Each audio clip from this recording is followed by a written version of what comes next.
এটা আবার কি ফল? কিভাবে খেতে হয়? আর কিভাবেই বা এই ফলের তৈরি? যা আমরা অনেকেই জানি। গ্রামের মানুষ জানলেও শহরের অনেকেই জানি না যে আসলে এগুলা কি। আসসালামু আলাইকুম এভরিওয়ান, সবাই কেমন আছেন? আশা করি সবাই ভালো আছেন। আমি আজকে আপনাদেরকে দেখাবো তাল থেকে কিভাবে তাল বীজ তৈরি হয়, যেটা কিনা আবার খাওয়াও যায়। কম বেশি আমরা সবাই তাল চিনি। তাল বীজ না চিনলেও আমরা তালের কচি শাঁসটাকে সবাই চিনি। আমরা তাল শাঁস খাই, আবার তাল পাকার পরে সেই তালের পিঠা খাই। পাকা তালের রসালো অংশটুকু নেওয়ার পরে যে আটিগুলো আমরা ফেলে দেই, মূলত সেই আটি থেকেই তৈরি হয় এই তালের পুর। আটিগুলোকে কোনো রকম ভাবে মাটিতে ফেলে রাখলেই কিছুদিনের মধ্যে তা থেকে শিকড় গজায়। আটি ফেলার প্রায় 1.5 থেকে 2 মাসের মধ্যেও এটা খাওয়ার উপযুক্ত হয়। পাকা নারিকেলের চারা গজালে নারিকেলের ভিতরে যেরকম একটা পুর তৈরি হয়, ঠিক সেই রকমই এটা। নারিকেলের ভেতরের পুরটা খেতে যেরকম, তালের আঠির পুরটা ঠিক তেমনই খেতে। এটাকে অনেকেই অনেক নামে বলে থাকে, তাল বীজ, তালপুর বা তাল ফোফরা। এতদিন না জেনে আমরা অনেকেই এটাকে ফেলে দিয়েছি।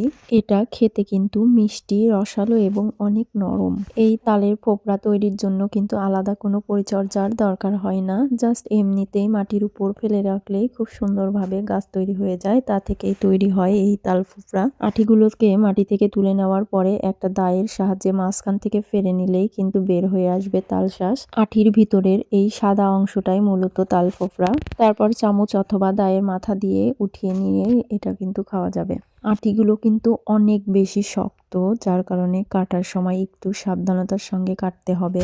বাড়িতে যখন তাল এনে তালের পিঠা বানিয়ে খান, তখন আটিগুলোকে ফেলে না দিয়ে এভাবেই বাড়ির এক কোণায় ফেলে রাখবেন। তার কিছুদিন পরেই এরকম রসালো তাল ফোকরা খেতে পারবেন। যারা যারা কখনো তাল ফোকরা খাননি, বাড়িতে তাল থাকলে এভাবে একবার খেয়ে দেখবেন। ভিডিওটি আপনাদের কাছে কেমন লাগলো কমেন্ট করে জানাবেন। চ্যানেলের আরো সুন্দর সুন্দর ভিডিও